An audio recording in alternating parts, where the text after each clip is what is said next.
Pembayaran khas COVID fasa 1 dah bermula melalui perkeliling yang dikeluarkan oleh Pejabat Perdana Menteri sebelum ini. Secara rasminya akan dibayar bermula 6 September 2021 hari Isnin.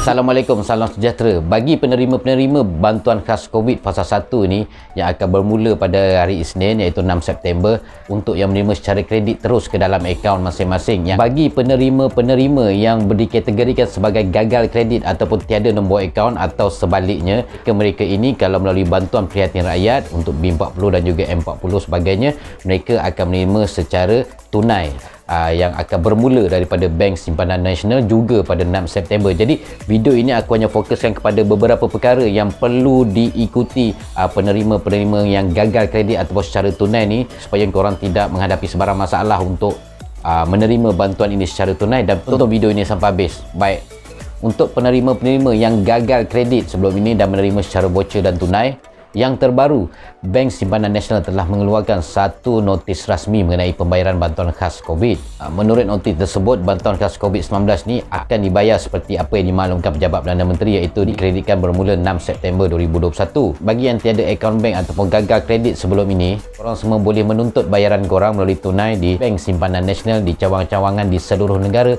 bermula 6 September juga, secara berperingkat. Ini amat penting untuk penerima-penerima yang gagal kredit seperti aku masukkan tadi. Korang diwajibkan membawa kad perkenalan ketika hadir di cawangan Bank Simpanan Nasional, kerana jika korang tak bawa kad perkenalan ini, korang tidak dibenarkan untuk menunaikan sebarang bantuan. Dan yang keduanya, korang sebagai penerima yang berdaftar saja yang dibenarkan untuk hadir ke cawangan Bank Simpanan Nasional untuk menuntut bayaran bantuan ini secara tunai. Bermakna kat sini korang perlu berhubung dengan pihak Lembaga Sihir Dalam Negeri sekiranya korang penerima sebenar tidak dapat hadir untuk mengambil bayaran tunai ini, dan waris korang itu perlu berdaftar dengan Lembaga Sihir Dalam Negeri ataupun mewakili korang sebagai penerima sebenar. Ini penting Jika korang semua tak pasti korang ni layak atau tidak menerima bantuan khas COVID ni, tak ada masalah, korang boleh buat rujukan dan juga semakan di bkc.hasil.government.my. Dan portal rasmi BKC ni korang boleh semak bermula 6 September 2021 pada hari Isnin, dan korang boleh buat rujukan dan semakan kat situ. Korang tahu, korang hanya masukkan kad perkenalan, korang akan tahu korang penerima yang layak ataupun tidak. Sebenarnya BKC ni tak perlu dipohon sebenarnya, sebab pihak Lembaga Sihir Dalam Negeri hanya monitor kepada data-data yang sedia ada ataupun data pencukaian yang mengategorikan korang ni sebagai B40 ataupun M40. Jika data-data korang sebelum ini memang dah berada di dalam bantuan Prihatin Rakyat ataupun bantuan Prihatin Nasional, bermakna korang layak terus secara automatik sebagai penerima bantuan khas COVID-19, bermakna tiada permohonan baru untuk bantuan khas COVID.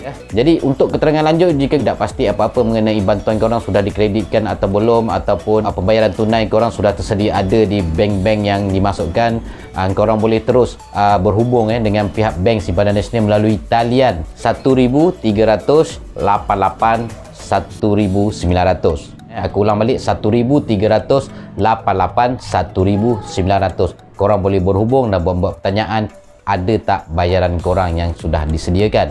Jadi itu saja perkongsian aku kepada korang-korang yang buat pertanyaan sebelum ini, dan aku hanya mengeluarkan info-info yang sudah sahih dan sudah rasmi untuk korang sebagai penonton dan juga viewers dan juga subscribers PA5 TV. Terima kasih yang belum subscribe. Yang belum subscribe, korang boleh subscribe dan support channel PA5 TV. Dan aku mengharapkan dengan bantuan khas COVID ini dapat menampung sedikit pembelanjaan harian kita. Dan kita berjumpa lagi video akan datang. Terus support channel PA5 TV untuk aku terus sama-sama memberi info-info yang terkini dan juga sahih, serta desakan-desakan agar kerajaan mendengar suara rakyat dan juga suara masyarakat. InsyaAllah kita jumpa lagi akan datang. Assalamualaikum, salam sejahtera. Bye-bye.